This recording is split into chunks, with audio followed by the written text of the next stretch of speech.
Mga kapuso, tumaas po ng mahigit 10,000 ang bilang ng mga krimen na naitala dito sa Metro Manila. At ito po ay noong unang bahagi ng taong ito. Kumpara yan sa parehong panahon noong katatapos na taong 2011, 2011. Giit naman ng mga otoridad, hindi sila nagpapabaya. Nakatutok si Marisol Abduraman. Abril nang nakuna ng CCTV ang pagpatay sa isang lalaki ng riding in tandem. Lula ng 2 motorsiklo ang mga suspect at walang awang pinagbabaril ang biktima sa Pasay. Mayo naman ang nakawan ng 3 lalaki ang isang bahay sa Marikina. Mula sa bintana, namingwit ang kawatan ng mga gamit mula sa loob ng bahay gamit ang dalang patpat. Inalamang ito sa mga lantarang krimen. Nakakatulong ang mga kuha ng CCTV sa pagtugis sa mga suspect. Hindi pa malinaw kung nagagawa nitong pigilan ang kapangasan ng mga kriminal. Kahapon nga lang, isang babae ang walang awang ginilitan at itinapon sa isang bakanting lote sa Quezon City.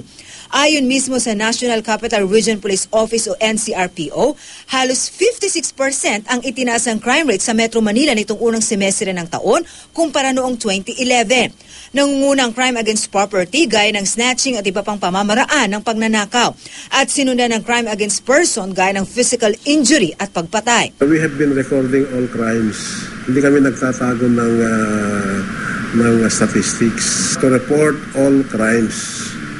All crimes. Hindi dapat itinatago ito. Ito ay dapat na inilalabas para mapag-aralan ang krimen sa isang lugar.